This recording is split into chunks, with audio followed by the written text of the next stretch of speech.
Okay, so for my process recording, I felt like I learned a lot. Some of the things that I learned doing this process recording is that I learned how to reflect on what was being said by each person, so it allowed me to take a step back and actually listen to what I was saying and the terminology and the wording that I was choosing to use and her responses to it. And I was able to analyze how well I did things and where I needed to improve.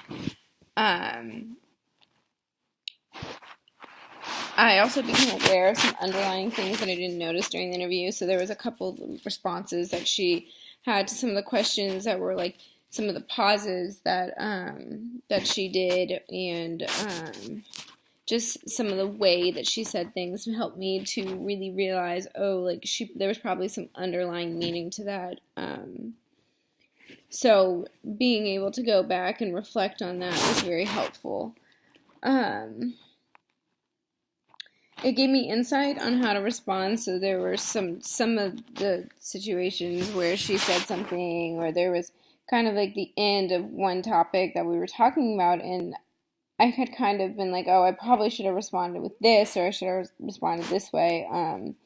And so it kind of made like a mental note in my head, like, okay, so I needed to summarize more. I needed to give her more time to reflect on what I was asking instead of feeling like I needed to constantly be asking questions. And it gave me it gave me insight on the ways that I needed to improve and the skills that I needed to practice more. And it helps me understand how important each interaction is in the response. And I think throughout this, like really practicing body language and tone and posture and all that stuff, like the active listening skills, how important that is, because each interaction can really it can steer you in the right direction of the conversation. So the way you respond to how she answers a question is really going to dictate where the conversation goes from there. And what I learned about my interviewing skills is I realized my tendencies and my areas of improvement. I asked a lot of closed-ended questions, like questions that were very one-word answer, two-word answer, not really forcing her to talk and kind of like speak her mind, but more of just like, oh, did you have a good weekend? Instead of saying, what did you do this weekend? And so I just don't think I really asked enough questions that really made her think as hard as she could, if that makes sense. And I needed to summarize more. I felt like I didn't necessarily ask for clarification that much, which I feel like is kind of important. Because even when I thought I understood her, there were probably some times where maybe I understood her, but there was more to it. And so by summarizing, I felt like it would give her more of a chance to expand on what she had said.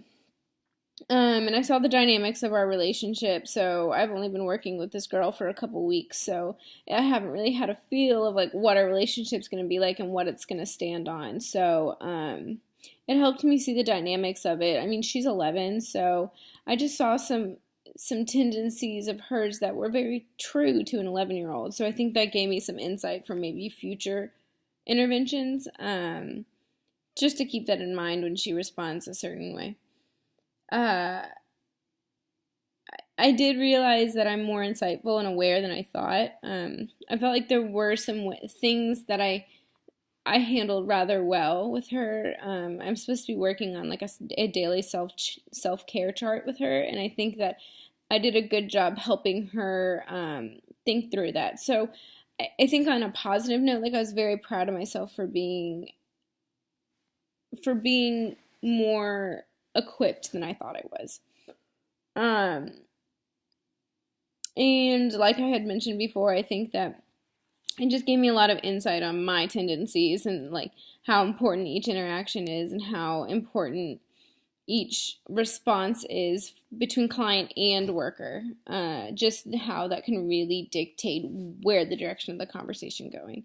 So I really liked it. I think it was kind of cool to be able to sit there and analyze in depth every aspect of the conversation.